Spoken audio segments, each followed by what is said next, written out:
নাকি পুলিশের তরফ থেকে চাপ দেওয়া হয়েছে জুনিয়র ডক্টরদের উঠে যাওয়ার জন্য বা ডেকোরেটরদের চাপ দেওয়া হয়েছে জিনিস ওঠানোর জন্য। আমি ক্যাটেগরিক্যালি বলে দিচ্ছি যে পুলিশের তরফ থেকে কোনো ডেকোরেটরকে কোনো রকম চাপ দেওয়া হয়নি উঠে যাওয়ার জন্য। আমরা এই ব্যাপারটা জানার পর জুনিয়র ডাক্তারদের সাথেও কথা বলেছি এবং ওনারাও এটা বলেছেন যে ওনারা এরকম পুলিশের তরফ থেকে কোনো চাপ দেওয়া হচ্ছে এরকম কিছু শোনেননি। আমি আবার বলছি, পুলিশের তরফ থেকে কোনো ডেকোরেটরকে চাপ দেওয়া হয়নি ওঠার জন্য।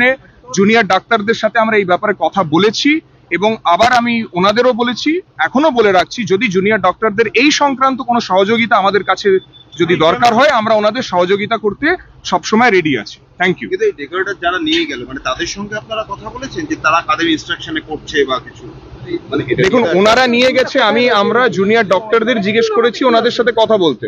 ডেকোরেটরদের সাথে ওনারা যোগাযোগ তো করেছিলেন, তো সেটা ওনারা কথা বলছেন ডেকোরেটরদের সাথে কে নিয়ে গেছে। কিন্তু আমি আবার ক্যাটেগরিক্যালি বলে দিচ্ছি, পুলিশের তরফ থেকে কিন্তু জুনিয়র ডক্টরদের উঠে যাওয়ার জন্য ডেকোরেটরদের কোনো রকম চাপ আমরা দিইনি। আমাদের সেরকম কোনো ব্যাপার নেই। আবার বলছি, যদি ওনাদের দরকার হয় জুনিয়র ডক্টরদের আমাদের সাথে যোগাযোগ করুক, আমরা ওনাদের সহযোগিতা করব। ধন্যবাদ।